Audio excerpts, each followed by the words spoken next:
आज की इस अहम मार्केट ब्रीफिंग में हम 8 मई 2026 की इस जबरदस्त उथल-पुथल का पोस्टमार्टम करेंगे जिसने पाकिस्तान स्टॉक एक्सचेंज को हिला कर रख दिया। केएसई 100 इंडेक्स शदीद दबाव में है और एक मार्केट एनालिस्ट के तौर पर मैं आज आपको बताऊंगा कि ये सब क्यों हुआ।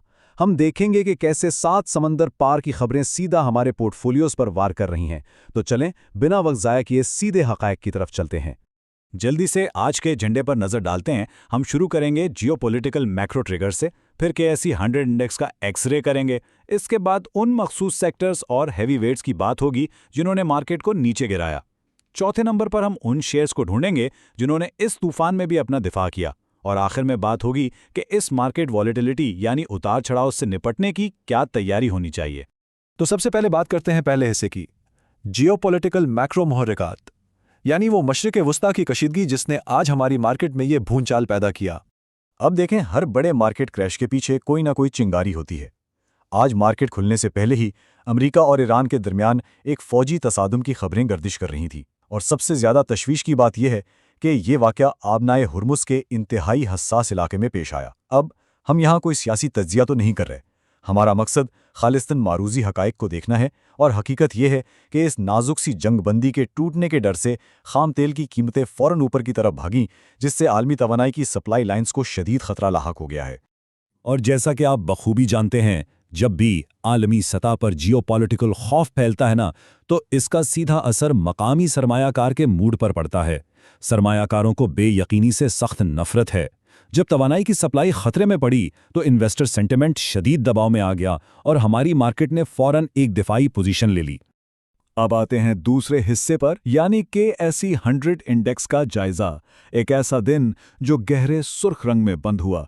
चलें देखते हैं कि इस आलमी खौफ ने मुकामी मार्केट को नंबर्स में कितना नुकसान पहुंचाया। मनफी 1778.45 पॉइंट्स। जी हां, ये कोई छोटा मोटा झटका नहीं था। आज इंडेक्स 1.03% गिरकर 1,71,115 पर बंद हुआ। दिन भर जबरदस्त स्विंग्स देखने को मिले। इंट्राडे हाई और लो के दरमियान तकरीबन 1894 पॉइंट्स का होशरुबा फर्क था और इस दौरान 42 करोड़ 30 लाख से जायद शेयर्स का लेन देन हुआ, जो साफ बता रहा है कि मार्केट में पैनिक सेलिंग का क्या आलम था। यहां जरा इस चार्ट पर नजर डालें। ये मार्केट की वुसअत को बिल्कुल साफ दिखा रहा है। केएसई 100 की टॉप 100 कंपनियों में से 74 कंपनियां आज माइनस में गई। सिर्फ 25 कंपनियां ऐसी थीं जो इस तूफान में सब्ज निशान पर बंद हो सकीं और एक बिल्कुल गैर तब्दील शुदा रही। ये नंबर चीख चीख के कह रहे हैं कि ये कोई रूटीन की प्रॉफिट टेकिंग नहीं थी, बल्कि एक बहुत ही वसीउल बुनियाद सेल ऑफ था। अब चलते हैं तीसरे हिस्से की जानिब, सेक्टर में गिरावट और हैवी वेट्स। आखिर ये हजारों पॉइंट्स निकले कहां से? किसने इंडेक्स को सबसे ज्यादा डुबोया? आलमी बेयकीनी ने कुछ खास सेक्टर्स को अपना निशाना बनाया। कमर्शियल बैंक्स ने सबसे ज्यादा मार खाई। अकेले इस सेक्टर ने इंडेक्स के 703 पॉइंट्स उड़ा दिए। इसके बिल्कुल पीछे ऑयल एंड गैस एक्सप्लोरेशन कंपनियां थीं जिन्होंने 332 पॉइंट्स का डेंट डाला। अब एनर्जी सेक्टर में यह खौफ बिल्कुल मंतकी है, क्योंकि मिडल ईस्ट की टेंशन्स का पहला निशाना यही कंपनियां बनती हैं। साथ ही इन्वेस्टमेंट बैंक्स ने भी 201 पॉइंट्स की मजीद गिरावट शामिल की। अगर हम जरा और बारीक बीनी से देखें तो ये सारा मलबा कुछ मखसूस हैवी वेट्स के कांधों पर था। यूबीएल ने अकेले तकरीबन 198 पॉइंट्स माइनस किए। एंग्रो होल्डिंग्स ने 188 पॉइंट्स निकाल दिए।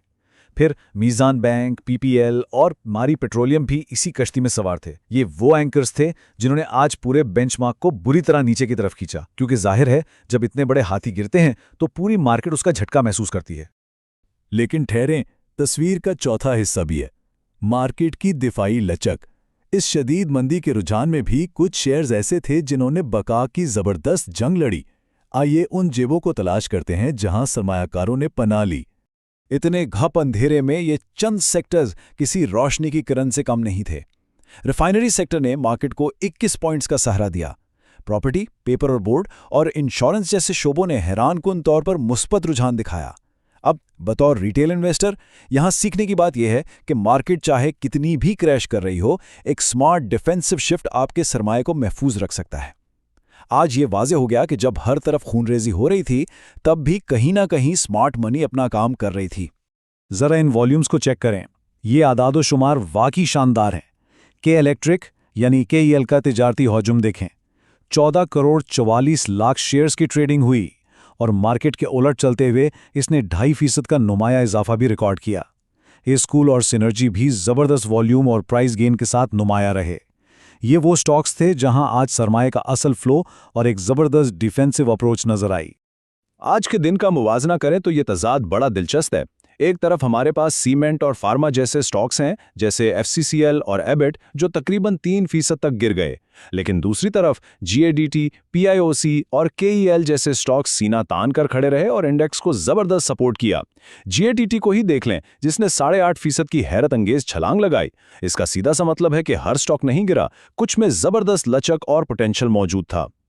अब हम आते हैं अपने आखिरी यानी 5वें हिस्से की तरफ, मार्केट के उतार चढ़ाव की तैयारी और आगे का रास्ता। इन तमाम रोजमर्रा की झड़पों को एक तवील मुद्दती टाइमलाइन के पस मंजर में समझना बहुत जरूरी है। एक तज्जियाकार की हैसियत से मेरी साफ राय यह है कि अगर आबनाए हॉर्मोज की ये टेंशन लंबी चलती है और कोई हल नहीं निकलता, तो ये जान लें कि आलमी एनर्जी मार्केट्स का ये रोलर कोस्टर रुकने वाला नहीं है। सरमायाकारों को अपनी सीट बेल्ट बांध लेनी चाहिए, क्योंकि अगर तेल महंगा होता है तो इससे वसीतर माशी सरगर्मियां सुस्त पड़ेंगी, जिसका दबाव लामहला हमारे पोर्टफोलियोज पर आएगा। एहतियात इस वक्त सबसे बड़ी हिकमत अमली है। लेकिन रुकें, इतना भी घबराने की जरूरत नहीं है। जरा जूम आउट करके बड़ी तस्वीर देखें। हाँ, कैलेंडर साल में हमने 1.69% की हल्की सी गिरावट देखी है, लेकिन अगर हम पूरे माली साल का रुझान को देखें तो इंडेक्स ने 45,499 पॉइंट्स की एक जबरदस्त उड़ान भरी है, जो कि 36% से भी ज्यादा का मुनाफा है। तो याद रखें, ये वक्ती हिचकोले अपनी जगह, लेकिन तवील मुद्दती ट्रेंड में मार्केट की कारकर्दगी अब भी इंतहाई शानदार है। तो इस सारी बहस को हम एक इंतहाई अहम सवाल पर खत्म करते हैं, जो इस वक्त हर स्मार्ट इन्वेस्टर के जहन में होना चाहिए। अगर आबनाए हुर्मुज़ में ये कशीदगी यूं ही बरकरार रहती है, तो कल सुबह ये आलमी तवानाई का अदम इस्तेहकाम आपके मकामी पोर्टफोलियोज का नक्शा कैसे बदलेगा? क्या आपने अपने सरमाए को महफूज करने के लिए वो दिफाई हिकमत अमली अपना ली है? सोचिएगा जरूर, और मार्केट की इन लहरों पर गहरी नजर रखें।